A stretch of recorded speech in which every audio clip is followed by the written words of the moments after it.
అంకస్తులందరికీ స్వాగతం. నేను మీ కాపర్‌ని. నిజం చెప్తా, కానీ మాకు నచ్చినది, మేము మెచ్చినది మాత్రమే చెప్తాం. సో, ఏ విషయం మీకు బ్రదర్ షఫీ గురించి చెప్పాల్సిన అవసరం లేదండి. పాపులర్ మోటివేషనల్ స్పీకర్ అనమాట. ఈయన ఒక ముసల్మాను విశ్వాసరీతిగా. కాకపోతే ఈయన హిందూ కార్యక్రమాలు వాటిల్లో వీటిల్లో కూడా పాల్గొని, అట్లాగే గీత మీద, ఇంకా రకరకాల వాటి మీద కూడా వ్యాఖ్యానాలు చేస్తూ ఉంటాడు. అలాగే మోటివేషన్ అని చెప్పేసి రకరకాలుగా మాట్లాడుతూ ఉంటారు. అయితే జనరల్‌గా ఈ వీటిల ట్రెండ్ ఏంటంటేనండి, అన్నీ సమానమే, అన్నీ ఒకటే చెప్తున్నాయి అంటారు కానీ, కాకపోతే ఇన్‌హెరెంట్‌లీ లోపల వీళ్ళు పూర్తిగా నిజం చెప్పరండి ఇందుట్లో. పైగా ఇదంతా గూడా ఒక వర్గాన్ని ఇంకొక వైపుకు తిప్పడానికే అన్నట్లుగా ఉంటుంది. అది మీకు లిటరల్‌గా చూపిస్తానిప్పుడు. పూర్తిగా నిజం చెప్పే అలవాటు లేదు ఈయనకు గాని, లేతే మిగతా ఇట్లాంటి వాళ్ళకి గాని. ఎలాగని చెప్పేసి మీకు చూపిస్తాను, ఎందుకని చెప్పి. సో, వీడియోకెళ్దామండి ముందు. ఇది ఓ ఛానెల్‌లో ఇచ్చారనమాట. ఏ ఛానెల్ అయితే ఏముంది, జస్ట్ బిట్ ప్లే చేస్తాను. ఇలాంటి ఈయన కామన్‌గా మాట్లాడతాడండి. ఇప్పుడనే కాదు. ఈయనకి చాలా కామనేననమాట ఇదంతా గూడా. సో, ఒక్కసారి ఇది చూడండి. ఖురాన్ గురించి ఎంత బాగా ఎక్స్‌ప్లెయిన్ చేయగలరో, హ్మ్. భగవద్గీత గురించి కూడా అంత బాగా చెప్పగలుగుతున్నారు. నేను ఒక వీడియోలో చూశాను మిమ్మల్ని. చెప్తారండి. ఖురాన్ గురించి చాలా బాగా చెప్తారు. ఆఫ్‌కోర్స్ గీత గురించి కూడా చెప్తారు. కాతే కరెక్ట్‌గా చెప్తున్నారా లేదా అనేదేననమాట ఇష్యూ. ఇంకొకటి, మనం ఖురాన్ మీద చెప్తే వీళ్ళు అంగీకరించరండి. ఒక రకంగా చెప్పాలంటే వీళ్ళు ఒప్పుకోరనమాట. ఏది చెప్పినా గానీ మేమే చెప్పుకుంటాం, మీరు చెప్పొద్దని చెప్పేసి అంటారు. మీకు తెలీదని చెప్పేసి. గీత మీద మాత్రం, లేకపోతే హిందూ గ్రంథాల మీద తెలిసి తెలియకుండా అన్ని రకాలుగా వ్యాఖ్యానాలు చేస్తా ఉంటారు.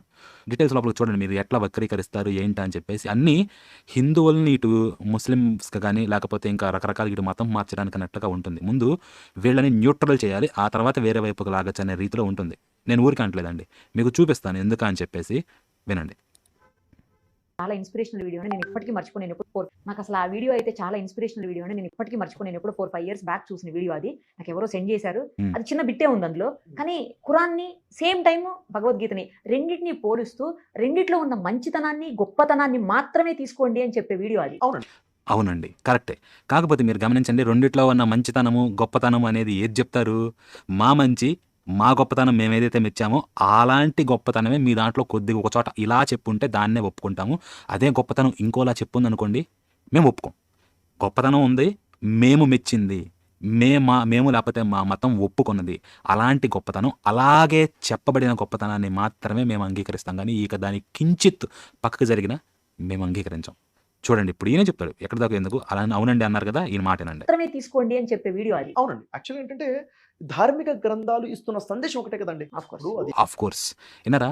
ధార్మిక గ్రంథాలు ఇస్తున్న సందేశం ఒక్కటే అంటే, యాంకర్ గారు ఆఫ్‌కోర్స్ అన్నారు. ఒకటండి మనలో ప్రాబ్లమ్ ఏంటంటే, తెలిసి తెలియని ప్రతి ఒక్కళ్ళు గూడా ఏం చదివారో, ఏం చూసారో తెలీదు గానీ, ఇది సమానం, అన్నీ ఒకటే చెప్తున్నాయి, అంతా అదే, అంతా అదే, ఇంక వేరేదేమీ లేదు, అన్నీ ఒకటే చెప్తున్నాయి అని చెప్పేసి, అడ్డగోలు సెక్యులరిజం గానీ, లేపోతే అజ్ఞానాన్ని తీసుకొచ్చి అందరి మెదడులోకి రుద్దుతున్నారు. ఈ యాంకర్ గారు ఏం చదివారో తెలీదు గానీ, ఈయన అన్నీ ఒకటే చెప్తున్నాయి అంటే, ఆఫ్‌కోర్స్ అన్నారు తెలిసినట్టు. ఏం తెలిసింది? ఏం తెలిసింది ఈవిడకి? ఏం చదివింది?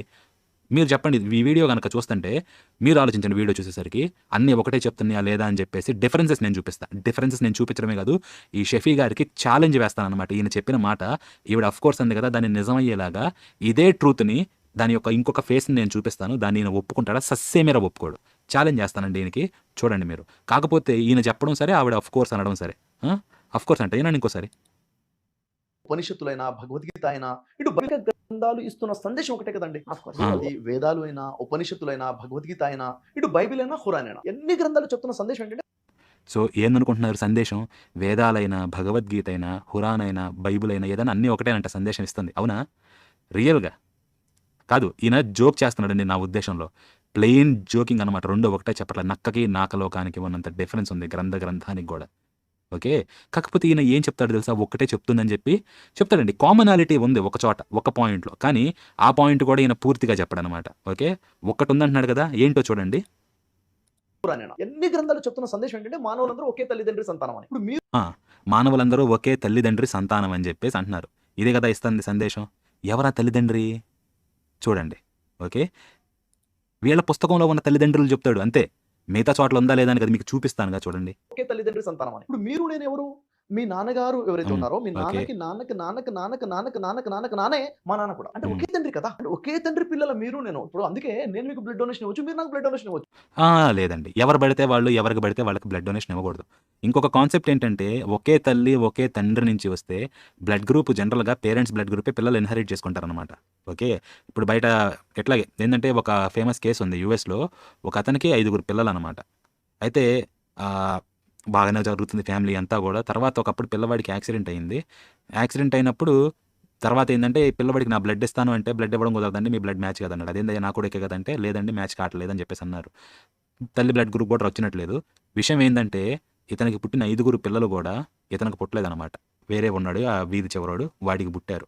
ఈవిడ ఇన్ఫిడిలిటీ ఉంది. సో, ఇప్పుడు తర్వాత కోర్ట్‌లో ఏశారు కేసు. తర్వాత ఈవిడ గెలిచింది. పిల్లల కస్టడీ ఈవిడకొచ్చింది. ఇతని ఇంట్లో నుంచి ఈయన బయటికి గెంటేశారు. ఇండ్లు మార్ట్‌గేజ్ మీద తీసుకున్నారు కాబట్టి, ఇతను మార్ట్‌గేజ్ పేమెంట్ చేస్తున్నాడు. ఆ ఇంట్లో ఇప్పుడు ఈ భార్యను, దాని లవరు వీళ్ళున్నారనమాట. ఇప్పుడు పిల్లల్ని చూడడానికి కూడా ఈయన పర్మిషన్‌లు తీసుకొని పోవాలి. అది గతి. ఈయన చేసిన తప్పేమీ లేదు. ఇది ఒక కేస్ అండి. చాలా డార్క్ కేస్ అనమాట. కాకపోతే బ్లడ్ గ్రూప్ అనేది అట్లా కాదు. బ్లడ్ గ్రూప్స్ అనేవి డిఫరెంట్ గ్రూప్స్ ఉంటాయి. టోటల్ 8 దాకా ఉంటాయి. ఇంకా కొన్ని రేర్ బ్లడ్ గ్రూప్ ఉందిలేండి. అది కూడా పక్కన పెట్టేస్తే. సో, కొన్ని యూనివర్సల్ డోనర్స్ ఉంటాయి. కొన్ని యూనివర్సల్ యాక్సెప్టింగ్ ఉంటదనమాట. ఓ గ్రూప్ అనేది యూనివర్సల్ డోనరు. ఏబీ గ్రూప్ అనేది యూనివర్సల్ యాక్సెప్టెన్స్ అనమాట. వాళ్ళు ఎవరి నుంచైనా తీసుకోవచ్చు. ఓ గ్రూప్ అందరి దగ్గర నుంచి తీసుకోవడానికి లేదు. మీరు ఓ గ్రూప్ వాడికి ఏబీది ఎక్కిచ్చారంటే వాడు చస్తాడు లోపల. సో, ఒకే తల్లిదండ్రి నుంచి వస్తే 8 దాకా బ్లడ్ గ్రూపులు ఎలా వచ్చినాయి? ఇది మీరు ఆలోచించండి. ఒకే తల్లిదండ్రి నుంచి కదా! ఒకటి తల్లి, ఒక తండ్రి. వీళ్ళిద్దరి నుంచి వస్తే 2 ఉండాలి మహా అయితే. 8 ఎక్కడి నుంచి వచ్చినాయి? ఓ, ఏ, బి ఈ వీటి కాంబినేషన్ ఏవి మళ్ళీ ఆర్ ఫ్యాక్టర్‌లు ఉంటాయన్నమాట. పాజిటివ్‌లా, నెగెటివ్‌లా అని చెప్పేసి. ఇయన్నీ ఎక్కడి నుంచి వచ్చినాయి? ఆలోచించాలి గదా! సో, ఈవిడేమో బ్లైండ్‌గా గంగిరెద్దులాగా తలకాయ ఊపుతా ఉంది. ఆయన చెప్పాల్సిన పైత్యం అంతా చెప్తున్నాడు. ఓకే. ఇదొక క్వెషన్ అనమాట. ఇప్పుడు ఆ తల్లిదండ్రులు ఎవరు? ఆ! అది చూడండి. ఇది ఖురాన్‌కి, నల్లట్కి ఈటికెళ్తది. ఓకే. నేను మీకు బ్లడ్ డొనేషన్ ఇవ్వచ్చు. మీరు నాకు బ్లడ్ డొనేషన్ ఇవ్వచ్చు. హ్మ్. అందరం కూడా బ్లడ్ రిలేటెడ్ రక్త సంబంధం ఉన్న అన్నదమ్ములం మనం. This the truth. ఇదే మెసేజ్ కదా మన ధార్మిక గ్రంథాలు ఇస్తున్నాయి కూడాను. వసుదైవ కుటుంబం అంటే ఏంటి? వసుదైవ కుటుంబం అంతా వసుదైవ కుటుంబం అంటే అంతా ఒక్కటే. కానీ వసుధలో మనుషులే గాదు. జంతువులు, అన్ని రకాలు, స్థావరాలు, జంగమాలు అన్నీ ఉంటాయి. వసుదైవ కుటుంబం అంటే అందరూ ఒక కుటుంబంలా ఉండాలని. అవునా? ఖురాన్ ఇదే చెప్తుందా అండి? ఆ! బైబిల్ ఇదే చెప్తుందా? మిలిటరీ మెనూ లేదు లేవి కాండంలో, ఖురాన్‌లో లేదు ఆవుని ఏం చేయాలని చెప్పేసి. హ్మ్. కదా! సో, ఇంకెందుకులెండి. ఇప్పుడు కాదు అంతా ఒకటే వసుదైవ కుటుంబం అంటాడు. ఖురాన్‌లో అంత గొప్ప నీతి ఏం చెప్పలేదనమాట. బైబిల్‌లో కూడా అంత గొప్ప ఏం చెప్పల. నిన్ను వలే నీ పొరుగువాడిని ప్రేమించనే బైబిల్‌లో చెప్పింది యేసు. యేసు కాదు అది లేవి కాండంలో ఉంటుంది 19వ అధ్యాయంలో. ఓకే. మంచి వాక్యమే. కానీ ఆత్మవత్ సర్వభూతాన్ని నిన్ను వలే మిగతా ప్రాణులన్నిటిని చూసుకోమని చెప్పి లోకా సమస్త సుఖినో భవంతు అంది సనాతన ధర్మంలో. రెండిటికి పోలికేడుంది? 2 ఒకటంటే అట్లా ఒకటేనా? కాదు కదా! అదే వాక్యం అలాంటి వాక్యమే చూపించమనండి. అందరిని సమానంగా చూడు, అన్నిటిని సమానంగా చూడని చెప్పేసి ఖురాన్‌లో గాని లేతే నల్లట్లో గాని చూపించమనండి. మిగతా ప్రాణులను కూడా అట్లాగే చూడాలని చెప్పేసి అందరిని. హ్మ్. ఇంకా మానవ సేవే మాధవ సేవ. ఉందా అండి ఇది? తర్వాత మనిషిని సేవించడము, ఈ యేసుని గాని, యెహోవాని గాని, అల్లాహని సేవించడం ఒకటే అవుతుందా? లేదు గదా! ఎందుకంటే మరి ఇంక పోలిక ఇన్ని తేడాలు పెట్టుకొని ఈవిడ ఎట్లా తలకాయ ఊపుతుందో ఆయన చెప్పి ఇదేనండి. విషయం ఏందంటే ఈ యాంకర్ ఒక్కళ్ళు అనడం గాదు. ఈయన మోటివేషన్ స్పీకర్ అని చెప్పేసి మోటివేషన్‌గా వందల మందికి చెప్తా ఉంటాడు. వాళ్ళలో ఎవరికీ బలు వెలగట్లేదు. ఎందుకంటే వాళ్ళు చదవలేదు. వాళ్ళకి తెలీదు ఏముందా అని చెప్పేసి వాళ్ళ ధర్మంలోనే. అందుకనే బయట నుంచి వచ్చి ఎవరో ఏది చెప్పినా గాని, అబ్బా! వినడానికి చాలా తియ్యగా ఉందని చెప్పేసి తలకాయలు ఊపేస్తారనమాట. ఇంకా ఏనండి? కుటుంబం అంటే ఏంటి? వసుదైవ కుటుంబం అంతా ఒకే సంతానం. అంటే ఒకే తండ్రి, ఒకే తల్లి నుంచి మనమంతా వచ్చాము. ఎవరు భవిష్య చెప్పయ్యా? పురాణంలో క్లియర్‌గా ఉంటుంది. ఆహా! భవిష్య పురాణంలో నుంచి ఏంటంటే ఆదమో నామ పురుషః ఆహా! పత్ని హవ్యవతి తదా. అవును. ఆదమో నామ పురుషః పత్ని హవ్యవతి తథా. ఉంది. ఆదముడు పురుషుడే, పత్ని హవ్యవతి. వాళ్ళకి పుట్టిన పిల్లలెవరు? ఆ క్వెషన్ ఎయ్యాలి కదా! నేనొక మగాడి పేరు చెప్పాను. నేనొక ఆడదాని పేరు చెప్పాను. మగాడి పేరు ఆదాము, ఆడదాని పేరు హవ్యవతి. ఆళ్ళకి పుట్టినోళ్ళేనా మనుషులు? వాళ్ళకి ఎవరు పుట్టారు? అసలు భవిష్య పురాణంలో ఏం చెప్పుంది? అది చూడాలి గదండీ కనీసం. కనీసం ఆ మాత్రం ఉండాలి గదండీ! మరది లేకుండా ఇక్కడ చెప్పేశాడు. ఈవిడ గూడా తలకాయ ఊపేసిద్ది. జనాలకి తెలీదు. ఎవడన్నా వెరిఫై చేస్తాడా వెనక్కెళ్ళి? లేదు. అంతా ఇదే ఉందని చెప్పేసి అనుకుంటా ఉంటారనమాట. ఇది కూడా నేను చూపిస్తా. ముందు ఈవిడేం మాట్లాడిద్దో ఈయన చెప్పేది ఇనండి. ఆవిడ రియాక్షన్ ఏంటో కూడా చూడండి. అప్పుడు అసలు యాక్చువల్‌గా భవిష్య పురాణంలో ఏం చెప్పుందో నేను చూపిస్తా. ఇది ఆల్రెడీ లైవ్‌లో చూపించాం. బట్ ఇక్కడ వీడియోలో కూడా చూపించాలి కాబట్టి చూపిస్తన్నా. ఓకే. ఒక్కసారి చూడండి. ఈయనేమంటాడు, ఆమె ఏమనిద్దని. పత్ని హవ్యవతి తదా అని హ్మ్. ఉంటుంది. ఆదమో నామ పురుషః. ఆదము నామము గల పురుషుడు పత్ని భార్య హవ్యవతి తదా. హవ్వ భార్య అని చెప్పేసి భవిష్య పురాణంలో ఉంది. ఇదే విషయం బైబిల్‌లో కూడా ఉంది కదా! ఆదం, హవ్వల పేర్లు, అవును. వారి సంతానమే మనుషులందరని. అంటే మనం భవిష్య పురాణంలో ఉంది, బైబిల్‌లో ఉంది అంతేనా అంటే కాదు. ఖురాన్‌లో కూడా ఉంది మళ్ళీ ఈ హ్మ్. విషయం. హ్మ్. ఖురాన్‌లో 4వ అధ్యాయం 4వ సూర మొదటి వాక్యంలో ఉంటుంది. సమస్త మానవులు ఒకే జంట సంతానం అని ప్రవక్త ముహమ్మద్ సల్లల్లాహు అంటారు. కుల్లుకుం బని ఆదమ వ ఆదమ మిన్ తురాబ్. ఓ మానవులారా మీరంతా ఆదం సంతానం. ఆదం మట్టితో తయారు చేయబడ్డాడు. అంటే మనం ఇప్పుడు ఈవిడంతా బివిల్డర్డ్‌గా చూస్తుంది గానీ నేను చెప్తాను చూడండి. ఈయన ఏం చెప్పాడు? భవిష్యత్ పురాణంలో ఆదమో నామ పురుష పత్ని హవ్యవతి తథా అన్నాడు. ఇక్కడి వరకు చెప్పింది ఆదముడు అనే పురుషుడు పత్ని హవ్యవతి అని. ఏం చెప్పాలా వీళ్ళకి ఎవరు పుట్టారు అని. తర్వాత ఏం చేశాడు, ఈ ఆదాము హవ్వ పేర్లు బైబిల్లో చూపించి సర్వమానవాళి వీళ్ళ నుంచే వచ్చిందని చెప్పేసి బైబిల్ వచనం చెప్పాడు. ఇక్కడ ఏం చెప్పాడు, ఆదాము హవ్వల పేర్లు చెప్పి వాళ్ళ పిల్లలు చెప్పారు. ఇది పోనీ వీటిలోనే ఉందా, ఖురాన్లో కూడా ఉందని చెప్పేసి హుల్ అని చెప్పి ఏదో చెప్పాడు అనమాట. మొత్తం 4వ సూరాలోంచి తీసుకొచ్చి ఆదాంకే పుట్టారని చెప్పి. డిఫరెన్స్ ఏంటంటే బైబిల్ ఖురాన్లోనే ఆదముకి అవ్వకి సర్వమానవాళి పుట్టారని ఉంది, భవిష్య పురాణంలో లేదు. ఆ పాయింట్ ఈయన చెప్పల, పూర్తి సత్యం చెప్పాల. భవిష్య పురాణంలో లిమిటెడ్ పీపుల్ వీళ్ళ నుంచి పుస్తారు, అది కూడా ఒక ప్రక్షిప్తం అని చెప్పేసి ఉంది. బట్ అలాగ అనుకున్న భవిష్య పురాణంలో లిమిటెడ్ జనాలే వీళ్ళ నుంచి వస్తారని ఉంది. అది ఈయన చెప్పకుండా దాచిపెట్టి అందరు మనుషులు వీళ్ళ నుంచి వచ్చారన్న బైబిల్ ఖురాన్ చెప్పిందే భవిష్య పురాణానికి తీసుకొచ్చి అటాచ్ చేస్తున్నాడు. ఇది మోసం అండి. భవిష్య పురాణంలో అది చెప్పడం లేదు, ఈయన దాచిపెడుతున్నారు. మీరు కావాలంటే వెనక్కి పెట్టుకొని చూడండి. భవిష్య పురాణం చెప్పినప్పుడు ఆదాము హవ్వ అని చెప్తాడే కానీ వీళ్ళకి ఎవరు పుట్టారో చెప్పడు. వాళ్ళు ఎవరు పుట్టారనేది బైబిల్ ఖురాన్లో తీసుకొచ్చి చెప్తాడు. పోనీ ఇలా అనుకోవచ్చు, ఆదాము హవ్వలకే చెప్పారయ్యా, వాళ్ళకి ఎవరు పుట్టారో చెప్పలేదు అనుకుంటే భవిష్య పురాణంలో చెప్పారు, చెప్పిందాన్ని దాచిపెట్టాడు. భవిష్య పురాణంలో సర్వమానవాళి ఆదాము హవ్వలకు పుట్టారని చెప్పేసి చెప్పలా, అది ఈయన దాచిపెట్టాడు. ఎవరు పుట్టారంట, ఇది కూడా నేను రిఫరెన్స్తో పాటిస్తున్నా చూడండి. ఇది అంతకుముందు లైవ్లో కూడా చూపించామన్నమాట. భవిష్య పురాణం ప్రతిసర్గ పర్వం, ఇది 3వ పుస్తకం అనుకోండి. అందుట్లో మొదటి భాగంలో 4వ అధ్యాయంలో వస్తుంది. రిఫరెన్స్ నెంబర్ చెప్పాలంటే 3:1-4:18. 3 అందుట్లో 1వ భాగం, అందుట్లో 4వ అధ్యాయం, అందుట్లో 18వ శ్లోకం అనమాట. ఇదిగోండి, ఆదమో నామ పురుష పత్ని హవ్యవతి తథా అనేది వీళ్ళనమాట. ఎవరు ఇంకా ఎవరు చెప్తున్నారు ఇది, ఇది విష్ణువు చెప్తున్నాడు అనమాట. సూతుడు చెప్తున్నాడు. విష్ణువు వచ్చేసి ఆయన ఇతనితోటి మాట్లాడుతున్నాడు అనమాట, కలితోటి. ఓకే, సో ఏమంటున్నాడు, బహురూపమహం కృత్వ తవేచ్ఛాం పూరయామ్యహం అని చెప్పేసి ఈయన చెప్తున్నాడు విష్ణువు. ఎవరికి, కలితోటి. ఏమని, ఆదమో నామ పురుష పత్ని హవ్యవతి తథా అని చెప్పి అక్కడితో ఆగల. 9వ కూడా చూడండి, విష్ణుకర్దమతో జాతౌ, ఓకే, మ్లేచ్ఛవంశ ప్రవర్ధమౌ అని చెప్పేసి అన్నాడు. ఇది కీలకం అన్నమాట. మీకు సంస్కృతంలో కూడా చూపిస్తా. ఇదిగోండి 3వ పుస్తకం 1వ సెక్షను 4వ అధ్యాయము అట్లాగే 18వ శ్లోకంలోకి వెళ్తే, బహురూపమహం కృత్వ తవేచ్ఛాం పూరయామ్యహం, నేను అనేక మంది జనాలు చేస్తాను, నీ ఇచ్చని పూర్తి చేస్తాను. ఆదమో నామ పురుష పత్ని హవ్యవతి తథా అని చెప్పి వీళ్ళు ఏం చేస్తారంట, ఇదిగోండి ఇక్కడ విష్ణుకర్దమతో జాతౌ మ్లేచ్ఛవంశ ప్రవర్ధనౌ అని చెప్పేసి హరిహి ఇక్కడ ఈ హరి ఏం చేస్తున్నాడు, తూ అంతర్దధే అంటే అంతర్ధానం అయిపోయాడు అనమాట. తత్ర కలి ఆనంద సంకులం, కలి ఆనందపడ్డాడు. ఇది ఇక్కడతో అయిపోయింది. మీకు ట్రాన్స్లేషన్ కూడా చూపిస్తా. ఇక్కడ విష్ణువు చెప్పేసి అంతర్ధానం అయిపోయాడు అనమాట. ఏమని, విష్ణుకర్దమతో జాతౌ మ్లేచ్ఛవంశ ప్రవర్ధనవు అని చెప్పేసి. సో ఇది అర్థం ఏంటి, ఇది అర్థం కావాలంటే మీరు తెలుగు ట్రాన్స్లేషన్ మీకు చూపిస్తా, ఓకేనా. ఇదిగోండి తెలుగు ట్రాన్స్లేషన్ అనమాట. ఈ ట్రాన్స్లేషన్ ఎవరు చేశారయ్యా అంటే శ్రీ విద్వాన్ కల్లూరి వెంకట సుబ్రహ్మణ్య దీక్షితుల వారండి. ఇది 1954లో వచ్చిందనమాట ఈ ప్రింట్. పబ్లిషర్స్ ఎవరు అంటే వెంకట్రామ అండ్ కో పబ్లిషర్స్ అనమాట, విజయవాడ వాళ్ళు. ఇందుట్లో మీరు ఆ 3వ పుస్తకము 1వ భాగము 4వ అధ్యాయంలోకి వెళ్తే అక్కడ ఏమని ఉంటుంది, ఇదిగోండి 93వ పేజీలోకి వెళ్ళండి. ఇక్కడ కిందకు వచ్చేస్తే ఇదిగోండి, మరియు నీ కొరకు నేను బహురూపమైన ఒకానొక యోగ శ్రేష్టమును కల్పించి నీ కొరకు పూరించెదను.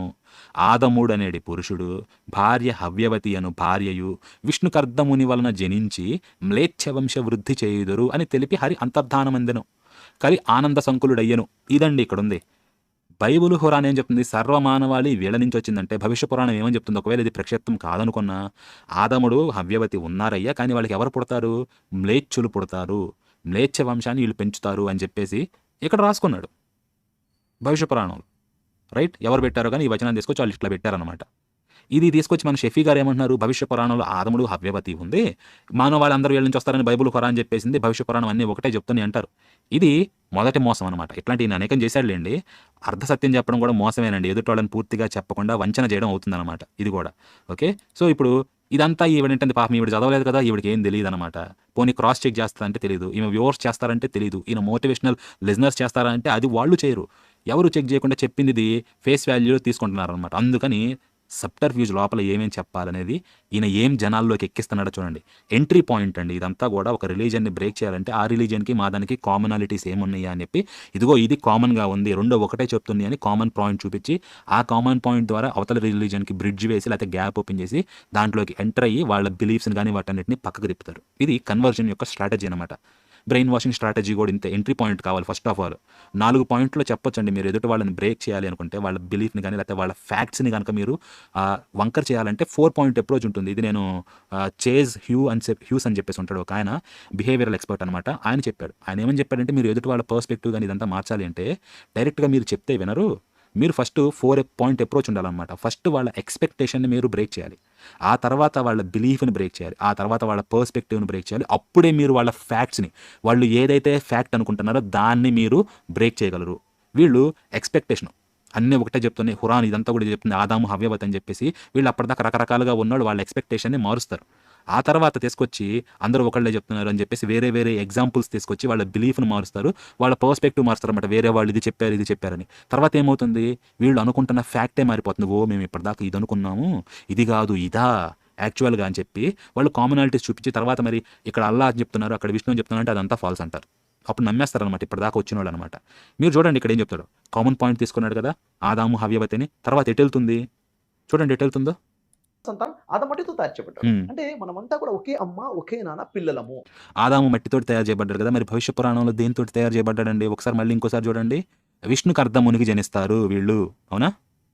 విష్ణుకు అర్ధముని వలన జనించి మ్లేచ్ఛ వంశ వృద్ధి చేయదురు. మట్టితో పుడతారని ఉందా అండి? మట్టితో చేయబడతారని ఉందా? లేదు కదా. రెండు ఒకటి కాదు కదా. ఇది ఒక డిఫరెన్స్. ఓకే, ఇంకా అది ఏం చెప్పడు.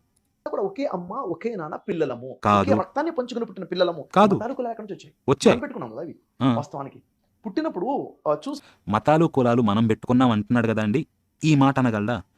ఇస్లాం ఒక మతం, ఖురాన్ దైవ గ్రంథం అంటారు కానీ ఇది అల్లాహ్ ప్రేరేపించో లేకపోతే మహమ్మద్ చేత ఎవరి చేత రాపిచ్చారని చెప్పేసి ఎట్లాగంటారు, ఆయన ద్వారా వచ్చిందనేదో. మరి ఈయన ఒప్పుకుంటాడా? మనుషులే కల్పించుకున్నది మతము కులం అంటారు. మత గ్రంథం కూడా, మత గ్రంథం మతంలో నుంచే కదా వచ్చింది. మరి మత గ్రంథం కూడా ఒక కల్పితమని నేను అనగలరా అండి? నేను జస్ట్ వరకు అడుగుతున్నానండి. మత గ్రంథం, ఆ మత గ్రంథాలు కూడా మనుషులే రాసుకున్నాయి అని చెప్పి అనమానండి. ఇంకంతకన్నా లేదని చెప్పి ఈయన అనలేడు, అన్నాడు. అట్లా అంటాడు చూడండి. చెప్పేంత వరకు నువ్వు హిందువురా నువ్వు ముస్లింలా తెలియదు. తెలియదు. అందరం ఒకటే కదా. ఇప్పుడు మా ఇంట్లో పుట్టిన ఒక బాబుని పుట్టిన నుంచి మీ ఇంట్లో పెట్టేసి ఏం డిఫరెన్స్ ఎలా తెలుస్తుంది? తెలియదు. ఇప్పుడు మనం పెట్టుకున్న కల్చర్స్ ఇవన్నీ కూడా Hmm. యాక్చువల్గా మన ఆలోచన విధానం ఏంటి అనేది క్లారిటీ ఉండాలి. ఇప్పుడు Hmm. మనందరి అమ్మా నాన్న ఒకరే, అంతేకాదు ఆలోచన విధానం అన్నాను కదా చూడండి. ఎక్స్పెక్టేషన్ ఏంటి? మతాలు అన్నీ కూడా మీరు దేవుళ్ళు వాళ్ళు వీళ్ళు ఇచ్చారని మీరు అనుకుంటారు. ఈయన ఎట్లా బ్రేక్ చేశారు మీ ఎక్స్పెక్టేషన్ని? మతాలన్నీ కూడా మనుషులు కల్చర్లు వాళ్ళు ఏర్పరచుకున్నాయి. మా పిల్లవాడిని తీసుకొచ్చి చిన్నప్పటి నుంచి మీ ఇంట్లో పెంచితే వాడికి ఏమన్నా ఇట్లా తెలిస్తే ఆచారాలని చెప్పేసి మీరు మీ ఊహా విధానం ఏదైతే ఉందో దాన్ని బ్రేక్ చేస్తున్నాడు ఇక్కడ ఫస్ట్ పాయింట్లో. ఈయన ఈ ప్యాటర్న్ ఫాలో అవుతాడని కాదు, బిహేవియరల్ ఎక్స్పర్ట్స్ చెప్పిన స్ట్రాటజీ అనమాట, కామన్ స్ట్రాటజీ. దాన్ని ఇంచుమించుగా ఈయన కూడా ఫాలో అవుతుంది. మీ ఎక్స్పెక్టేషన్ ఏదైతే ఉందో దాన్ని బ్రేక్ చేస్తున్నాడు అనమాట ఈయన. ఓకే, సో అదేంటి, ఈయన ముస్లిం కదా, ఈయన మతాన్ని కూడా ఎట్లా చెప్తున్నాడు ఏంటంటే పూర్తిగా చెప్పలా, కొంచెం చెప్పి మీ ఎక్స్పెక్టేషన్ బ్రేక్ చేసి ఇప్పుడు పక్కకు తిప్పుతాడు చూడండి, ఎటు పక్కకు తిప్పుతాడు. సృష్టికర్త కూడా ఒకటే కదండి. అది కూడా మిమ్మల్ని అంతే కాదు, మనందరినీ పుట్టించిన సృష్టికర్త కూడా ఒకటే కదండి. అది కూడా చూసారా? ఎక్స్పెక్టేషన్ బ్రేక్ చేసి నెక్స్ట్ మీ బిలీఫ్ ఏదైతే ఉందో దాన్ని పట్టుకున్నాడు. మనల్ని సృష్టించిన సృష్టికర్త కూడా ఒక్కడే కదా. ఎక్స్పెక్టేషన్ నుంచి బిలీఫ్కి వచ్చాడు. ఓకే, ఈయన ఇక్కడ తీసుకెళ్ళి ఫ్యాక్ట్స్ అన్ని ఇక్కడ చిన్న ఇంత బిట్లో వీళ్ళు మార్చలేరండి. ఇదంతా గ్రాడ్యువల్ ప్రాసెస్ అనమాట, కొంచెం టైం పట్టింది. బట్ అప్రోచ్ మీరు చూడొచ్చు ఎలా జరుగుతుందని చెప్పి. ఇది ఒక కేస్ స్టడీ అండి. మీరు కావాలంటే ఎవరన్నా పాస్టర్లు కానీ లేకపోతే ఎట్లాంటి మోటివేషనల్ స్పీకర్స్ ఉంటారు కదా, వీళ్ళే చూడండి వాళ్ళు ఎట్లా వర్క్ చేస్తారని చెప్పేసి. ఇదంతా బిహేవియరల్ సైకాలజీ అనమాట నేను చెప్పేది. సో సృష్టికర్త ఒక్కడే కదా అన్నాడు కదా, ఇది కీలకం అండి. ఇది కీలకం, నిజమైన కీలకం అనమాట ఇది. ఒకటే, అంతేకాదు మనందరినీ పుట్టించిన సృష్టికర్త కూడా ఒకటే కదండి. Hmm. ఇప్పుడు మిమ్మల్ని పుట్టించిన దేవుడే నన్ను పుట్టించాడా, Yes. లేక నన్ను పుట్టించిన దేవుడు వేరా? అట్లేం లేదు. కాదు, నిరుపమ గారిని పుట్టించిన దేవుడే షఫీని కూడా పుట్టించాడు. Yes, Hmm. yes. అంతే కదా, వేరే దేవుడు లేడు, కొత్త దేవుడు లేడు. కాబట్టి మనందరినీ సృష్టికర్త భగవంతుడు పైవాడు అని కూడా ఒకడే ఉన్నాడు అన్న క్లారిటీ మనకు చెప్పాలి.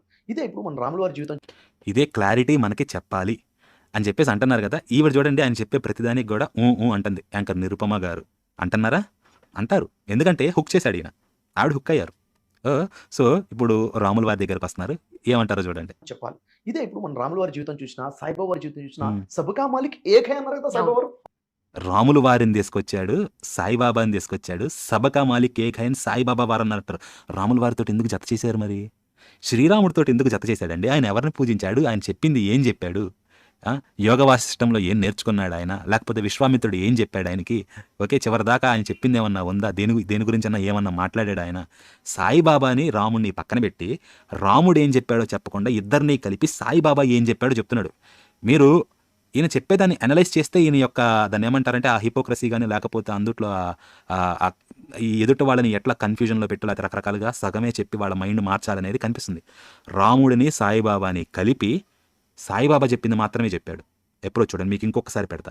రాముడిని సాయిబాబాని కలుపుతున్నాడు, సాయిబాబా చెప్పింది మాత్రమే చెప్తున్నాడు, అది రాముడికి కూడా అటాచ్ అవుతుంది. ఇప్పుడు చూడండి. చెప్పాలి. ఇదే ఇప్పుడు మన రాముల వారి జీవితం చూసినా, సాయిబాబా వారి జీవితం చూసినా, సబ్కా మాలిక్ ఏకే అన్నారు కదా సాయిబాబా వారు. అవునా? అంటే ఒకే ఒక మాలికుడు. సబ్కా అంటే అందరూ వచ్చేసారు. ఒక మ్మ్. మొత్తం ఒక కులం కాదు. మ్మ్. అందరికీ యజమాని, సృష్టికర్త భగవంతుడు ఒకడే ఉన్నాడు. ఎక్కడ పైన ఉన్నాడు. క్లియర్. కాకపోతే ఈయనకి లిమిట్ తెలుసండి, ఎప్పుడు ఎక్కడ దాకా పుష్ చేయాలని చెప్పి. రాముణ్ణి సాయిబాబాని కలిపాడు. సాయిబాబా వారు సబ్కా మాలిక్ ఏకే అంటే సృష్టించిన వాడు కానీ సృష్టికర్త కానీ ఒక్కడే. ఎవరిని నిన్ను నన్నా కాదు, అందరినీ సబ్కా, అందరిని సృష్టించిన వాడు ఒక్కడే. ఎవడు? పైవాడు అన్నాడు. కానీ ఆ పైవాడికి పేరు చెప్పబడింది. సాయి సచ్చరిత్ర చదివాం కాబట్టి మీకు తెలుసు ఇదంతా క్లియర్గా. పైవాడి పేరేంటి? అల్లాహ్. సాయిబాబాని మనం శ్రీరాముడిని దేవుడు అంటాం, కానీ ఈయన చేశాడు సాయిబాబాతో పాటు లింక్ చేసి సాయిబాబా శ్రీరాముల వారు అని చెప్పేసి కలిపి సాయిబాబా చెప్పింది సబ్కా మాలిక్ ఏకే అని చెప్పేసి అల్లాహ్ గురించి చెప్పాడనమాట. ఈయన ఇక్కడ చెప్పాలి అల్లాహ్ అని. ఎందుకు? ఏడు చెప్తే తేడా వస్తుంది. ఏమండి అల్లాహేనా మరి మిగతా వాళ్ళు కాదంటారు. ఇది టూ ఎర్లీ అండి పాయింట్ తిప్పడానికి. ఇప్పుడు చెప్పరు, ఇప్పుడు బయటకు రాదు అది. ఓకే, టూ ఎర్లీ అనమాట. చివరి పాయింట్ ఉంది కదా ఫ్యాక్ట్ అని చెప్పేసి, అక్కడికి వెళ్ళినప్పుడు అల్లాహ్ కాదు విష్ణు శివుడు వీళ్ళు కూడా దేవతలు అని వీళ్ళు అనుకునే వీళ్ళ ప్రకారం ఫ్యాక్ట్, హిందువుల ప్రకారం ఫ్యాక్ట్ అని ఏదైతే అనుకుంటున్నారో దాన్ని అప్పుడు బ్రేక్ చేయాలి. ముందే బ్రేక్ చేయాలనుకుంటే దెబ్బ అయిపోతుంది. అందుకని ఇక్కడ సబ్కా మాలిక్ ఏక్ హై అని చెప్పేసి అందరికీ దేవుడు ఒకడే పైవాడు అని చెప్పేసి అక్కడతోటి ఆపాడు, కానీ ఇంకంతకన్నా ముందుకెళ్ళాలి. ఓకే, సో ఇది ఇంకా చూడండి తర్వాత. భగవంతుడు ఒకడే ఉన్నాడు. ఎక్కడ పైన ఉన్నాడు. Clear message. Clear message. మనమంతా ఒకటేనండి. మన పుట్టించిన దేవుడు ఒకటే, మన అమ్మ ఒకటే, మన నాన్న ఒకటే, మన ఉన్న రక్తం ఒకటే. కాబట్టి మనం డిఫరెన్స్ అన్న ఆలోచన నిజంగా మూర్ఖత్వం. అది అంతకు మించి ఏం లేదు. ఇప్పుడు ఈయన మనము డిఫరెంట్ అన్న ఆలోచన ఇది మూర్ఖత్వం అని చెప్పేసి అంటున్నారు. కాకపోతే గ్రంథాలు డిఫరెంట్గా చెప్పినాయి కదా, ఒకే దేవుడు ఇలా డిఫరెంట్గా ఎలా చెప్పాడు? ఓకే, అంటే నువ్వు ఎడం వైపు వెళ్ళు, నువ్వు కుడి వైపు వెళ్ళు అని చెప్పేసి అనలేరు కదా అండి దేవుడు. ఒకవైపు వెళ్ళమనాలి కదా. నేను ఒకవైపు వెళ్ళమంటానని చెప్పి ఒక చోట ఎడం వైపు వెళ్ళమని ఇంకో చోట కుడివైపు వెళ్ళమని ఉంటే ఆ రెండు ఒకళ్ళు చెప్పిన విషయం కాదు కదా. సో ఇలాంటి కాంట్రడిక్షన్స్ వీటి గురించి ఇది ఇప్పుడు ఈయన మాట్లాడలేను ఇక్కడ, ఈయన ఎజెండా అది కాదు. కానీ కాకపోతే మీకు అర్థమవుతుంది కదా, ఈయన బయట చెప్తున్నాడు అందరి సృష్టికర్త ఒక్కడే అని చెప్పి ఈవిడ కూడా అగ్రీ అవుతుంది. ఈయన మనసులో ఏంటి? అల్లాహ్ ఒక్కడే. అర్థమవుతుంది కదా. చెప్పేది ఏంటి చెప్పకుండా ఈయన మైండ్లో ఆపుతుంది ఏంటి, దాస్తుంది. అది చెప్పాల్సిన టైం వచ్చినప్పుడు దాన్ని చెప్తాడు. ఈయన అంతకుముందు వేరే చోట కూడా ఏందన్నమాట, మేము అల్లాహ్ అంటాం, మీరు ఈశ్వర్ అంటారు, రకరకాలుగా దేవుడు అంటాం, ఇట్లా అంటాం, ఇదంతా లాంగ్వేజ్ మారుతుంది అంతవరకే, అంతేగాని మేము అల్లాహ్ అన్నా మీరు దేవుడు అన్నా అంతా ఒకటే అని చెప్పేసి అంటారు. లేదండి, అల్లాహ్ అనేది పేరు అనమాట. భాషపరంగా అనుకోండి, ఏదన్నా అనుకోండి, ఒక పేరు అని చెప్పబడి ఉంది.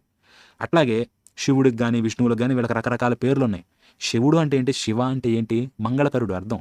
శివం అంటే మంగళకరమైనది. విష్ణు అంటే ఏంటి? వ్యాప్నోతి ఇది విష్ణు, వ్యాపించి ఉన్నవాడు, ఎక్కడ?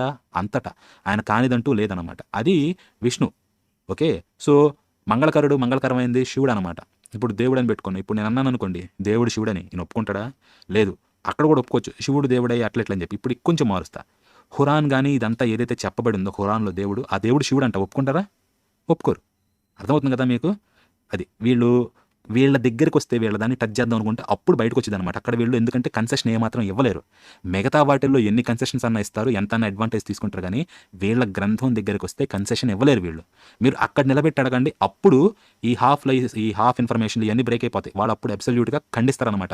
ఇది ఇదే రెండింటిని కలపకూడదు, వేరు చేయాలి, ఇవన్నీ అప్పుడు వస్తాయి, ఇప్పుడు రావన్నమాట. ఓకే, అది డిఫరెన్స్ అన్న ఆలోచన నిజంగా మూర్ఖత్వం. అది అంతకు మించి ఏం లేదు. నాకు చిన్న డౌట్ అండి. ఇప్పుడు అవును. అందరికీ తల్లిదండ్రులు వాళ్ళిద్దరే, అందరికీ వాళ్ళే అన్నారు. అవును. అందరూ ఒకే తల్లిదండ్రులు సంతానం అంటున్నారు. అందరూ బ్రదర్ సిస్టర్స్ అంటున్నారు. అవును. మరి హస్బెండ్ వైఫ్లు ఇవన్నీ ఏంటి? అంటే ఇక్కడ చూడండి, ఆ. విషయం ఏంటంటే హ్మ్. మొట్టమొదటగా ఎవరైతే మొట్టమొదటి మనిషి స్త్రీ ఉన్నారు ఆదం. నిజంగా ఈవిడికి ఏమాత్రమన్నా తెలుసుంటే అందరు తల్లిదండ్రులు ఒకళ్ళు అన్నారు అది ఇది అని చెప్పేసి, తర్వాత మరి భార్యాభర్తలు ఇది కదండి, అందరు తల్లిదండ్రులు ఆదాము హవ్వ అన్నారు. మా వాటిలో ఇంకా వేరేవి చెప్పబడి ఉన్నాయి. ఆదాము హవ్వల కన్నా ముందు కూడా అనేక మంది వచ్చారు కదా, మరి వాళ్ళ సంగతి ఏంటి? వాళ్ళ తల్లిదండ్రులు కారా అని చెప్పి ఈవిడ అడగాలి. కాకపోతే దురదృష్టవశాత్తు నిరూపం గారికి తెలియదు కాబట్టి ఆవిడ అడగల. యాంకర్ అనేటి వాడండి, వాడికి నాలెడ్జ్ ఉండి వాడికి ఎక్స్పర్టీజ్ ఉంటే వాడు ఇంటర్వ్యూని ప్రాపర్గా కండక్ట్ చేయగలడు. లేకపోతే ఎదుట స్పీకర్ ఎవరైతే ఉన్నారో వాళ్ళ ఇంటెన్షన్స్ తోటి ఇంటర్వ్యూ నడిచేది అనమాట. వీళ్ళు ఎట్లా కావాలంటే అటు తిప్పగలరు. ఈవిడికి తెలిస్తే ఈవిడ ప్రాపర్గా అడిగేటోళ్ళు క్వశ్చన్స్. ఇంటర్వ్యూ కదా, ఎదుటి వాళ్ళని కొంచెం ఆ జోన్లో పెట్టి వాళ్ళని కొంచెం డిస్కంఫర్ట్లో కూడా పెడితే అప్పుడు వాళ్ళ దగ్గర నుంచి మ్యాటర్ కొంచెం సారం బయటకు వచ్చింది అనమాట. చెరుకో బెల్లం పెట్టంటే పెట్టదు, దాన్ని పెట్టి కొంచెం పిండాలన్నమాట గట్టిగా మిషన్లో పెట్టి, అప్పుడే వస్తుంది. ఓకే, ఈయన చాలా కంఫర్టబుల్గా మాట్లాడేస్తున్నారు, ఎందుకంటే ఎదుట ఆమెకి తెలియదు కాబట్టి. ఆమె ఖురాన్ చదివి ఉండదు బహుశా, చదివినట్టు నాకు అనిపించట్లా. మన గ్రంథాలు అసలే చదవలేదు, ఇక్కడ కనిపిస్తుంది క్లియర్గా. మరి ఆవిడ బ్లాంక్ స్లేట్ అనమాట, ఈయన పైన ఏదన్నా ఏది రాయాలో అది రాసేస్తున్నాడు వరుస పెట్టి. ఓకే, వారికి ప్రతి కాన్పులో కూడా ప్రతి డెలివరీలో కూడా కవలలు పుట్టారండి. ఒక ఆడమొగ ఆడమొగ ఆడమొగ ఆడమొగ కవలలు పుట్టారు. అప్పుడు దేవుడు పెట్టిన నియమం ఏంటంటే ఒకే కాన్పులో పుట్టినటువంటి పిల్లలు పెళ్లి చేసుకోకూడదు. ఇది బహుశా ఖురాన్లో చెప్పుంటుంది, నేను ఖురాన్ మొత్తం చదవలేదు కాబట్టి. బైబుల్లో అయితే ఇలాంటిది అసలు చెప్పలేదు. ఆడామగ ఆడామగ ఆడామగ ఇట్లా పుట్టారని అదేం లేదండి. శుభ్రంగా మొట్టమొదటి పుట్టింది ఎవరంటే కయ్యను పుట్టాడు, ఆదాము హవ్వలకి. ఆ తర్వాత హేబెల్ పుట్టాడు, హేబెల్ని కయ్యను చంపేశాడు. ఆ తర్వాత కయ్యను పోయి నోదు దేశపు ఆ స్త్రీని పెళ్లి చేసుకున్నాడు అనమాట. ఇదంతా జరిగింది. ఆమె ఎక్కడి నుంచి వచ్చిందని దయచేసి నన్ను అడగొద్దు. ఓకే, మగ ఆడ ఇట్లాగేం పుట్ల, బైబుల్లో అలా లేదు, ఖురాన్లో ఉండుండొచ్చు బహుశా. సో ఇది ఈయన విశ్వాసాన్ని ఇక్కడ యూనివర్సాలిటీగా చెప్పుకుంటూ వస్తున్నాడు. ఈయన విశ్వాసాన్ని యూనివర్సాలిటీగా చెప్తున్నాడు, అన్నిట్లా ఇదే ఉంది అన్నట్లు కామన్గా. ఇక్కడ విషయం చెప్పట్లా ఖురాన్లో ఇలా ఉంది లేకపోతే పలానా చోట ఇలా ఉందని చెప్పేసి. అర్థమవుతుంది కదా మీకు? అది ఏంటంటే ఈయన ఖురాన్లో ఉందని చెప్పట్లా, మిగతా ఇవి చెప్తూ నేను కూడా చెప్పట్లా. ఏంది మిగతా ఇవి చెప్పడం లేదని చెప్పట్లా, ఇది చెప్తుందని చెప్పకుండా యూనివర్సల్ ట్రూత్ లెక్కన చెప్పకుండానే అలా కన్వే చేస్తున్నాడు అన్నమాట మెసేజ్ని. నా అబ్బాయి వేరే కాన్పులో పుట్టిన అమ్మాయిని పెళ్లి చేసుకోవాలి. అప్పుడు దేవుడు పెట్టిన నియమం అది, అప్పటి ధర్మం అది. ఎందుకంటే ఆప్షన్ లేదు, ఓకే. అప్పుడు ధర్మం అది. కానీ ఇప్పుడు చూసుకుంటే రిలేషన్స్ దూరం అయిపోయాయి కదా. ఉదాహరణకి మా తాతగారు ఉన్నారండి, మా తాత ఒకటే కదా. ఇది చూడండి, కానీ మా తాతగారి పిల్లలు మొత్తం 120 మంది ఇప్పుడు. సూపర్ అండి. ఈయన తాతగారు ఒక్కళ్ళు, ఈయన తాతగారి పిల్లలు 120 మంది. అంటే 2-3 తరాల్లో 1 కాస్త 120 అయింది. 120 అండి. మా తాతగారిని తీసుకుంటే మా తాతకి 5 సంతానం. ఓకే, అది. సో ఎక్స్ప్లోజన్ అంతా మా నాన్నకి ఇద్దరం, ఇంతే, ఇంకెంతకన్నా లేదు. సో మీరు ఇక్కడ చూడండి ఎట్లా ఉంది డిఫరెన్స్ అని చెప్పేసి. వాళ్ళ పాపులేషన్ వాళ్ళు ఖురాన్లో ఏముందో తెలియదు కానీ బైబిల్లో మాత్రం మీరు ఫలించి అభివృద్ధి చెంది భూమిని నింపండి అని చెప్పేసి ఉంది. దాన్ని అక్షరాలా పాటిస్తున్నారు ఇక్కడ లాజిక్ ప్రకారం చూస్తే. 1 కాస్త 120 అయింది ఇన్ 3 లేకపోతే 4 వేసుకోండి, 3-4 జనరేషన్స్లో 1 కాస్త 120. ఎంతసేపు పడుతుంది టైము? 50-60 ఇయర్స్. 50-60 ఇయర్స్లో 1 కాస్త 120 అయిందండి. నేను ఇంతకన్నా చెప్పను. అర్థమవుతుంది కదా? అది పిల్లలు మొత్తం 120 మంది ఇప్పుడు. 120 మంది ఎక్కడ ఉన్నారో నాకు తెలియదు. ఒకళ్ళని వెళ్ళి కలిస్తే నిజంగా నా కుటుంబంలో ఉన్న వ్యక్తి అనే విషయం నాకు తెలియదు. విషయం ఏంటంటే ఇది అనుకుందామండి, హిందువులు కూడా ఇట్లాగే ఉన్నారు. ఒక వ్యక్తి నుంచి 120 మంది వచ్చారని. హిందువుల్లో 120 మందిని పక్కన కూర్చోబెడితే 120 రకాలుగా ఉంటారు, వ్యక్తిత్వాలు, నమ్మకాలు కానీ ఇవన్నీ. ముస్లిమ్స్ని పక్కన కూర్చోబెట్టండి, వాళ్ళు 120 రకాల మనస్తత్వాలు ఉంటాయి కానీ వాళ్ళందరికీ ఒకటే సత్యం ఉంటుంది. హిందువులకు అది ఉండదు. వాళ్ళకి ఒకటే గ్రంథం ఉంటుంది, ఒకటే ఆజ్ఞ ఉంటుంది. హిందువులకు అది ఉండదు. మళ్ళీ ఇది మాత్రం మార్చలేని సత్యం అన్నమాట. ఇది కూడా రియలైజ్ అవ్వాలి మనం. వెళ్తే కానీ ఇప్పుడు ఆ విధంగా ఎందుకు? మీ తాత మా తాత ఒకటే కదా, మనందరి తండ్రి ఒకటే కదా. రియాలిటీ కదా ఇది వాస్తవానికి. అంటే తండ్రి ఒకటే కదా అంటున్నారు. తల్లి, ఒకవేళ దేవుడి గురించి మాట్లాడుతున్నాడు అనుకుంటే తల్లి ఏమైంది? మనకి తల్లి తండ్రి ఇద్దరు ఉన్నారా వీళ్ళకి? లేదు.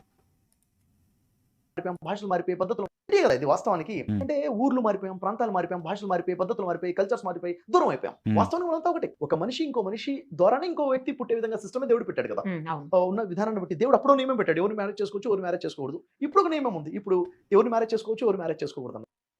సో ఇదండి. అయితే మీరు ఒకటి ఆలోచించండి, ఇక్కడ చెప్పినంతవరకు ఏమేమి వెనకాల ఇన్సిన్యువేషన్స్ కానీ ఏమున్నాయా అని చెప్పేసి. ఈ ఎవరిని పెళ్లి చేసుకోవాలి ఈ లిమిట్లంతా ఆయన ఒక గ్రంథం గురించి మాట్లాడుతున్నాడు, మిగతా వాటిలో అట్లా చెప్పలేదు. ఆ తర్వాత ఇంకొకటి, అన్నీ ఒకటే చెప్తున్నాయి అంటున్నాడండి, ఒకటి చెప్పడం లేదు. మీకు ఎగ్జాంపుల్స్తో ఇస్తా. మీకు ఖురాన్లో మొట్టమొదటి వచనం ఏముంటుందో తెలుసా? మొట్టమొదటి వచనం ఇదిగోండి, ఇది చూడండి ఒకసారి. ఖురాన్లో మొట్టమొదటి సూర ఏంటిది? అల్ ఫతిహా. పెట్టలేదు కదా, ఇదిగోండి పెడతాను. ఖురాన్లో మొట్టమొదటి సూర అల్ ఫతిహా. అందుట్లో మొట్టమొదటి ఆయత్ ఏమని చెప్తుంది? ఇదిగోండి, అనంత కరుణామయుడు అపార కరుణా ప్రదాత అయిన అల్లహ్ పేరుతో. రెండవ ఆయత్, సర్వలోకాలకు ప్రభు అయిన అల్లహ్ మాత్రమే సమస్త స్తోత్రాలకు అర్హుడు అని. ఇక్కడ అల్లహ్ అనే దాని దగ్గర ఏమని ఇచ్చారో తెలుసా? ఇక్కడ పేరు దగ్గరికి ఇదిగోండి, అల్లహ్ సుబ్హానతు వత. అల్లా అనేది సర్వసృష్టికర్త, మహోన్నతుడు, సర్వపోషకుడు అయిన విశ్వప్రభువు యొక్క పేరు. అల్లాహ్ అనేది పేరు అండి. ఈ పేరుతో ఆయనను తప్ప మరి ఎవరినీ పిలువరాదు. ఈయన అన్నట్టు ఈయన ఇంకో వీడియోలో పెట్టాడు, ఎప్పుడో లాంగ్ బ్యాక్ చూశాను అనమాట. మీరు దేవుడు అంటే మేము అల్లాహ్ అంటాం అంతే అని చెప్పేసి. మేము శివుడిని దేవుడు అంటాం, మాకు శివుడు అన్నా దేవుడేనమాట, విష్ణువు అన్నా దేవుడే. ఇప్పుడు అల్లాహ్ని మేము విష్ణువు అనొచ్చా? అనకూడదు. విష్ణువుకి రకరకాల పేర్లు ఉన్నాయి. విష్ణు సహస్రం ఉంది, శివ సహస్రం ఉంది, లలిత సహస్రం ఉంది. అంటే ఏంటి? శివుడికి 1000 పేర్లైనా ఉంది. సహస్రం అంటే అనంతం అండి, అనేకమైన పేర్లు అనమాట. సో అనేక పేర్లు ఉన్నాయి అనమాట. మీరు అల్లాహ్తో కొలుచుకోండి. ఏమన్నాడు మాకు కృష్ణుడు, మీరు ఎవరిని కొలిచినా కానీ నేనేరా బాబు మీకు వరం ఇచ్చేది అని చెప్పేసి మీరు అట్లా కొలుచుకున్నా అని చెప్పి ఆయన చెప్పాడు. ఇప్పుడు అల్లాహ్ని మేము విష్ణు అంటామండి, ఒప్పుకుంటారా? ఖురాన్లో ఇక్కడ చెప్పింది అనంత కరుణామయుడు అపార కరుణా ప్రదాత అయిన విష్ణు పేరుతో సర్వలోకాలకు ప్రభు అయిన విష్ణు మాత్రమే సమస్త స్తోత్రాలకు అర్హుడని నేను అన్నాను అనుకోండి, ఇదే ఖురాన్ చెప్తుందని చెప్పేసి ఒప్పుకుంటారండి? ఒప్పుకోరు. అది కానీ మీరు దేవుడు అంటారు, మేము అల్లాహ్ అంటాం, దేవుడు అల్లాహ్ ఒకటే అంటారు అనమాట. అర్థమవుతుందా మీకు? ఇదంతా కూడా వన్వేనండి, రెండోవే ఉండదు. దీనికి సరిసమానమైన పదం వేరే భాషల్లో లేదు అంటున్నాడు. పార్సీ భాషలోనే హుదా అనే పదం మాత్రం అది తప్పించనమాట, ఇంకా అది తప్ప ఇంకే పదం లేదు సమానమైన పదం. ఇది ఒక ప్రత్యేకమైన విశేష పదం. ఈ పదానికి బహువచనం కానీ స్త్రీలింగం కానీ లేవు. అల్లాహ్ యొక్క స్పష్టమైన నిర్వచనం కొరకు సూరహ్ అల్ ఇఖ్లాస్ చూడండి అని చెప్పేసి అన్నాడు 112. అది వేరండి. సో దీనికి బహువచనం లేదు, అలాగే స్త్రీలింగము లేదు. అర్థమవుతుంది కదా మీకు? ఇది ఇంతగా ఫిక్స్ అయిపోయారు. ఇప్పుడు మన దాంట్లో ఈయన దేవుడన్నా అల్లాహ్ అన్న ఒకటే అంటాం. నేను ఒకటి అడుగుతా, మాతృదేవో భవ, పితృదేవో భవ, ఆచార్య దేవో భవ, గురుదేవో భవ, అతిథి దేవో భవ, మనకి ఈ రకాలు ఇట్లా చూడండి అని చెప్పేసి అన్నాడు. వీళ్ళు ఒప్పుకుంటారండి? మాతృదేవో భవ ఒప్పుకుంటారా వీళ్ళు? అడగండి. ఇప్పుడు షఫీ గారు ఒకవేళ ఎవరన్నా అడ్రస్ చేస్తుంటే, ఇప్పుడు ఈ వీడియో చూసిన వాళ్ళు షఫీ గారు, ఇన్ కేస్ షఫీ గారు మీరు చూస్తుంటే మీకేనండి ఈ క్వశ్చన్, లేకపోతే ఎవరన్నా షఫీ గారితో మాట్లాడే టైం వస్తే దయచేసి ఈ క్వశ్చన్ అడగండి. మీరంతా ఒకటే అంటారు కదండి, మరి మాకు మాతృదేవో భవ అన్నారండి, మేము మాతృదేవో కాదు మాతృ అల్లాహ్ భవ అని అనొచ్చా అని చెప్పేసి అడగండి మీరు. మాతృదేవో భవ అని మాకు చెప్పింది కదా, మీరు దేవుడు అల్లాహ్ ఒకటే అంటారు కదా, మాతృ అల్లాహ్ భవ అనొచ్చా? అనకూడదు. ఎందుకంటే అల్లాహ్ అనే పదానికి స్త్రీలింగం లేదు, అల్లాహ్ ఒక్కడే, బహువచనం కూడా లేదు. అంతేకాదు అల్లాహ్ అనేదాన్ని ఇంకొకరికి ఇవ్వడానికి లేదన్నమాట. ఈయనతో భాగస్వామ్యం మీరు కలపకూడదు, మీ అమ్మకి భాగస్వామ్యం కలపకూడదు. మన ధర్మంలో దేవుడికి అమ్మకి భాగస్వామ్యం కలపొచ్చండి, దేవుడితో పాటు వీళ్ళకి కలపకూడదు. పితృదేవో భవ, పితృ అల్లాహ్ భవ అంటారా వీళ్ళు? అతిథి దేవో భవ, ఇప్పుడు ఈయన అతిథిగా వచ్చాడు అనుకోండి, నేనంట షఫీ దేవో భవ అని ఒప్పుకుంటాడు ఈయన బానే. సాయిబాబా దేవో భవ అన్నారు మనోళ్ళు, ఒప్పుకున్నారు బానే. ఇప్పుడు ఈయన అన్నారు కదా సాయిబాబా వారని చెప్పేసి, మనం సాయిబాబా దేవో భవ అంటాం. సాయిబాబా అల్లాహ్ భవ అంటే ఒప్పుకుంటాడు ఈయన? సాయిబాబా అన్న ఒప్పుకునేవాడు, నేను అల్లాహ్ దాసుడు అన్నాడు. ఆయన సబ్కా మాలిక్ ఏకే అన్నాడు, కానీ ఎవరో చెప్పాడు అల్లాహ్ మాలిక్ నిరంతరం అనేటాడు. ఎప్పుడు కల్మా చదివేవాడండి, కల్మా చదవండి తీసి. ఇది ఏం చెప్తున్నారు, ఏం దాచిపెడుతున్నారు? ఒకటంటే ఒకటే చెప్తున్నాయా? లేదు. షఫీ దేవో భవ అంటే అవి చెల్లిద్దండి, కానీ షఫీ అల్లాహ్ భవ అంటే ఈయన అసలు ఒప్పుకోండి, తెలిసి చచ్చినా కూడా ఒప్పుకుంటాడేమో అడగండి మీరే. మరి ఎందుకు ఒకటని చెప్పడం లేదు? ఇంకొకటండి, మొన్న నేను ఒక వీడియో పెట్టా, ఎందుకనే ధర్మం లోపల ఏమని చెప్తుంది, మాతృదేవ భవ పితృదేవ భవ కదా, అంతకుమించి మనకి 4 మహావాక్యాలు అని చెప్పేసి ఉన్నాయి. ఇది మొన్నే పెట్టాను అనమాట, సనాతన అద్వైత సారము అని చెప్పేసి 4 మహావాక్యాలు, 4 ఉపనిషత్తుల నుంచి తీసినాయి అనమాట. ప్రజ్ఞానం బ్రహ్మ ఐతరేయోపనిషత్తు, తర్వాత తత్వమసి చాందోగ్యోపనిషత్తు, అయమాత్మ బ్రహ్మ మాండుక్యోపనిషత్తు, అహం బ్రహ్మాస్మి బృహదారణ్యకోపనిషత్తు అనమాట. 4 మహావాక్యాలు 4 వేదాల నుంచి తీయబడ్డాయి.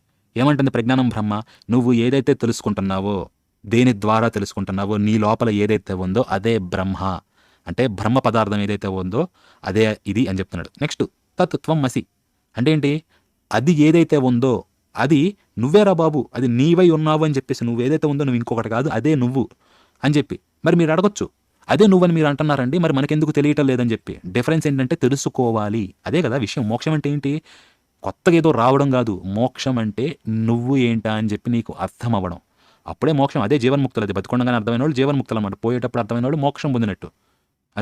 ఇది మనకి తత్వమసి అంటే అక్కడ చెప్తాడు నువ్వు అదేం తెలుసుకోవాలి అని చెప్పేసి. తర్వాత అయమాత్మ బ్రహ్మ మాండుక్యోపనిషత్తు, ఈ ఆత్మే బ్రహ్మ ఇది చెప్తుంది. అహం బ్రహ్మాస్మి అంటే ఏంటి, నేను బ్రహ్మను తెలుసుకోవడం. ఇదంతా మొదటిది లక్షణ వాక్యం, తర్వాతది ఉపదేశ వాక్యం, ఆ తర్వాతది అనుభవ వాక్యం అనమాట. అయం ఆత్మ బ్రహ్మ అనేది మీరు అనుభవం చెందాల్సింది. ఆ తర్వాత అనుసంధాన వాక్యం అహం బ్రహ్మాస్మి. ఇప్పుడు ఈ బ్రహ్మ మనం సుపీరియర్ అన్నిటికన్నా ఫండమెంటల్ అంటాం కదా, ఇది అనురణీయం అని చెప్పేసి. ఇప్పుడు ప్రజ్ఞానం అల్లా అంటానండి, ఒప్పుకోవచ్చు. బహుశా జ్ఞానం అంటున్నారు వీళ్ళు, ఏదో ప్రజ్ఞానం అంటే ఏదో గొప్పగా ఉంది, అల్లాహ్ అంటే ఒప్పుకుంటారేమో. మరి తత్వం అసి అనేది తీసుకొచ్చి అల్లాహత్వం అసి అంటే ఒప్పుకుంటారా? అల్లా నీవే అంటే, నీవై ఉన్నావు అంటే ఒప్పుకుంటారా? ఒప్పుకోరు, మొహమాటమే లేదు. అయం ఆత్మ బ్రహ్మ అన్నారు, అయం ఆత్మ అల్లా అంటే, ఈ ఆత్మే అల్లా అంటే నీ లోపల ఉంది ఆత్మ. నువ్వు అనుకుంటావు కదా నేను ఈ శరీరం అనేది పోతా ఉంటుంది, ఇప్పుడున్న శరీరం రేపు ఉండదు, మన జీర్ణం అయిపోతుంది. 20 ఏళ్ల క్రితం ఉన్న ఎముక ఏది మనకి ఇప్పుడు లేదు, మారిపోయి కొత్త పార్టికల్స్ వస్తున్నాయి అప్పటికప్పుడు. మారందల్లా ఒకటే, చిన్నప్పుడు నీ ఫోటో తీసుకో, ఇప్పుడు నీ ఫోటో తీసుకో, రెండు నువ్వే. కానీ చిన్నప్పుడు నీ ఫోటోలో, ఆ ఫోటో తీసినప్పుడు ఏదైతే ఉందో నీ శరీరం ఇప్పుడు లేదు, మారిపోయింది మొత్తం. ఏముంది, అది ఇది నువ్వే. ఆ ఆత్మ ఏదైతే ఉందో అది బ్రహ్మ అని ఇక్కడ చెప్తుంది. మరి అయమాత్మ అల్లా అంటే ఒప్పుకుంటాడండి? ఇదంతా కాదు, అహం బ్రహ్మాస్మి అన్నారు కదా, నేను బ్రహ్మను అని. అయం అల్లాహ్ అస్మి అంటే ఒప్పుకుంటారా? అడగండి ఊరగా. అన్నీ ఒకటే అంటున్నారు కదా. ఇది ఫండమెంటల్స్ అండి. మౌలికంగా ఇంత మూలమైన విషయాలు, ఇంత తీవ్రమైన విభేదాలుంటే ఇది ఒకటే చెప్తుందని ఎలా అంటారు? వీళ్ళు ఒకటే చెప్తుందని ఎంట్రీ పాయింట్ తీసుకొని జనాల్ని తర్వాత అంతా మైండ్లు చెడగొట్టి వాళ్ళని ఈజీగా మతం మార్చడానికి ఒకటి కాదండి, అనేక రకాల ప్రయత్నాలు, అనేక రకాలు జరుగుతున్నాయి. అందరూ డైరెక్ట్గా కత్తులు తీసుకొని రారండి. సాఫ్ట్ కూడా ఉంటుందన్నమాట, సాఫ్ట్ అప్రోచ్ కూడా. ఇది సాఫ్ట్ అప్రోచ్. మనకి తెలియదు కాబట్టి మన గ్రంథాల్లో ఏం చెప్తుందో, వాళ్ళు చెప్పింది ఏదైతే ఉందో అదే నిజం అనుకొని చెప్పేసి మనం నమ్మేస్తున్నాం. ఇప్పుడు కృష్ణుడు మీరు అడగొచ్చు తత్వమసి అది అంటున్నారు, మనకి ఆయనకి డిఫరెన్స్ ఏంటంటే మనకి తెలియదు. ఇది ఇక్కడే కాదు, గీతలో కూడా చెప్తాడు. గీతలో ఏమంటాడు కృష్ణుడు? ఆయన 4వ అధ్యాయం అండి, 4వ అధ్యాయము జ్ఞాన కర్మ సన్యాసం అనమాట, కర్మ సన్యాస యోగం. అందుట్లో చూడండి ఏమని చెప్తున్నాడు. ఇదిగోండి సారీ ఏది ఇదిగోండి ఏమంటున్నాడు ఆయన. గీత 4వ అధ్యాయం కర్మ సన్యాస యోగం 5వ శ్లోకం. బహూని మే వ్యతీతాని జన్మాని తవచార్జున తాన్యహం వేద సర్వాణి నత్వం వేత్త పరంతప అని చెప్పేసి అన్నాడు. బహూని మే వ్యతీతాని జన్మాని, అనేకమైన నా జన్మలు ఏవైతే ఉన్నాయో అది నా అనేకమైన జన్మలు అర్జున అని చెప్పేసి అంటున్నాడు. నీవి కూడా అని చెప్పి, తవ అంటే నీవి కూడా, నావి నీవి అనేకమైన జన్మలు ఉన్నాయి అర్జున, గడిచిపోయాయి అని చెప్పేసి చెప్తున్నాడు. తాని అహం వేద సర్వాణి, సర్వాణి అంటే అన్నిటినీ కూడా, ఆ అన్నిటినీ అన్ని జన్మలు ఏవైతే గడిచిపోయినాయో వాటిని అహం వేద, నేను తెలుసు, నాకు తెలుసు అనమాట. ఓకే, కానీ నత్వం వేత్త పరంతప, నీకు తెలియదు అర్జున అని చెప్పేసి అంటున్నాడు. ఓ పరంతప, శత్రువులను తప్పింపజేయవాడా, ఆ గడిచిపోయిన జన్మలు ఇవన్నీ కూడా నాకు తెలుసు. నా జన్మలు ఏవైతే ఉన్నాయో, నా జన్మలు నీవి, ఇవి అన్నీ కూడా నాకు తెలుసు. నావే కాదు, నీ జన్మలు కూడా మొత్తం నాకు తెలుసు, కానీ నీకు తెలియదు అని చెప్పేసి అంటున్నాడు. ఇది డిఫరెన్స్ అనమాట. ఇది కృష్ణుడు చెప్తున్నాడు. నీకు నాకేందంటే నాకు మొత్తం తెలిసా, నీ నా అనేకమైన జన్మలు గడిచాయి, కానీ నాకు తెలుసు అన్నీ, నాకు గుర్తులోనే ఉన్నాయి, నేనేం మర్చిపోలేదు. నీకు తెలియదు, నీ జ్ఞాపకంలో లేదు. ఇది చెప్తుంది డిఫరెన్స్. మరి కృష్ణుడు అర్జునుడు డిఫరెంట్ అంటే నువ్వు నేను డిఫరెంట్ ఏం కాదయ్యా. మీరు సాంఖ్యయోగం చూస్తే 2వ అధ్యాయంలో ఉంటుంది, నీకు నాకు ఏమీ లేదు డిఫరెన్స్, నువ్వు నేను అంతా ఒకటే అందరం అని చెప్పేసి. అది మనం ఇప్పుడేదో ఉంటాం రేపు పోతామని నువ్వు అనుకుంటావు, కానీ ఆత్మకి నాశనం లేదు, అది సత్యము, అదే నిత్యము, అదే అంతటా నిండి నిబిడీకృతమై ఉన్నదని చెప్పేసి మీకు సాంఖ్యయోగంలో కూడా కనిపిస్తుంది. తత్వాల్లో చాలా చాలా విభేదం ఉందండి, దానికి దీనికి, ఖురాన్కి కానీ లేకపోతే ఇస్లాంకి కానీ అట్లాగే సనాతన ధర్మానికి చాలా వ్యత్యాసం ఉంది. ఒకటే చెప్పడంలా మీకు ఇప్పుడు కామన్ పాయింట్ అనుకున్న ఆదాము హవ్వని, అందుట్లో తేడా చూశారు కదా. ఈయన పూర్తిగా చెప్పాల, ఆదాము హవ్యవతి అని పేర్లు ఉన్నాయని చెప్పి వాళ్ళ కంటెక్స్ట్ ఏంటి, వాళ్ళ గురించి ఏమని చెప్పాడు, దాన్ని దాచిపెట్టాడు. దాన్ని చెప్పడంలా దాని పేర్లు చెప్పేసి బైబుల్ ఖురాన్ ఏం చెప్తుందో అది చెప్పాడు. అర్థమవుతుంది కదా. దీన్ని మోసం అంటారండి. ఉన్న విషయాన్ని దాచిపెట్టేసి వేరే ఏదైతే చెప్తుందో, ధర్మం పేరు చెప్పారనుకోండి, ధర్మం పేరు ఇది కూడా ఇదే చెప్తుందని, అది మోసం అవుతుంది. అలా మోసం చేసేటోళ్ళని మోసగాళ్ళు అంటారు, దాన్ని కాపట్యము అంటారు. అందుకే ఈయన నిజమే చెప్తాడు, కానీ ఈయన నచ్చింది, ఈయన మెచ్చింది అది మాత్రమే చెప్తాడు అనమాట. మీకు ఇది అర్థమైంది అనుకుంటున్నా క్లియర్గా. సో వీళ్ళు ఏం చెప్తున్నారు, ఈ యాంకర్ గారు నిరుపమ గారికి తెలియదు, ఆవిడ అఫ్ కోర్స్ అంటారు, అన్నీ ఒకటే చెప్తున్నాయి అంటే అని చెప్పేసి తలకాయ ఊపుతారు.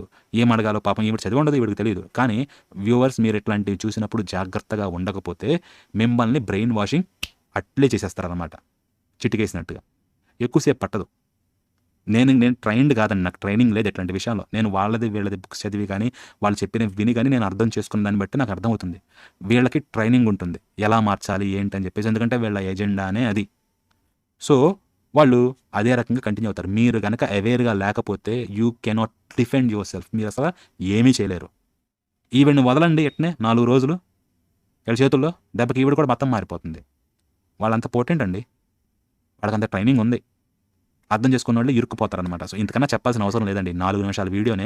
బట్ మీకు అర్థమైంది అనుకుంటున్నా వీళ్ళు ఏం దాచిపెడుతున్నారు, ఏం చెప్తున్నారు, ఉన్నదాన్ని ఎలా మాస్క్ వేసి మస్కా కొడుతున్నారు అని చెప్పి మీరు జాగ్రత్తగా గమనించండి, లేకపోతే మీరు నిలవలేరు అనమాట వీళ్ళ ముందు.